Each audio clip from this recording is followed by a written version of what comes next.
এখানে অনেক বৃষ্টি আর ঝড়, দেখো অবস্থা কি করে দিয়েছে কোয়ার্টারের। তো এমনিতেই তো কোয়ার্টারটা আমি একটু সাজিয়ে গুছিয়ে রাখার চেষ্টা করি। তোমরা তো জানোই যে কোয়ার্টারের কি অবস্থা থাকে, তো অনেকটাই নিজেরা করে নিতে হয়। তো আমরা সেরকম করে নিয়েছি। আর দেখো কি করে দিয়েছে, সেগুলো আবার সকালে সব ধুয়ে মুছে, মানে অনেক কাজ বেড়ে গেছে আজকে। কোয়ার্টারে থাকলে এই সমস্ত কাজ একটু বাড়তি কাজ এগুলো, কিন্তু কিছু করার নেই। সাজিয়ে গুছিয়ে থাকতে গেলে এরকম একটু কাজ তো করতেই হবে। তো দেখো জামা কাপড়গুলো সব মেলে দিলাম, এদিকে খাবার দাবার সব দিয়ে দিলাম, ওইদিকে আরও কাজপত্র রয়েছে। আর ওপর দিয়ে একটু জলও পড়ছিল, তো সেখানে আবার বরকে বলে দিলাম যে একটু প্লাস্টিক নিয়ে আসো, এগুলোও করতে হবে। আর এখানে দেখো জল দিয়ে গেছে, কতগুলো আম পড়েছিল গাছ থেকে, সেই আমগুলো আবার কেটে কেটে আমি রোদে দিয়ে দিলাম।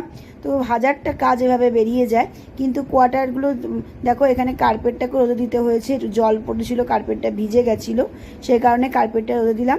কার্পেটটাকে সুন্দর করে শুকিয়ে টুকিয়ে তারপরে ঘরে নিয়ে যাব। এই এক মুশকিল, কোয়ার্টারে যতই তুমি সাজিয়ে গুছিয়ে থাকো না কেন, কিছু না কিছু খুঁত কিন্তু থেকেই যায়। তো যাই হোক না কেন, চলো এখানে অনেক দেখো বাসনপত্র রয়েছে, গ্যাস ট্যাস পরিষ্কার করব। তার আগে একটু ডাব খেয়ে নিলাম, কারণ শরীরটা দুদিন ধরে ভালো না।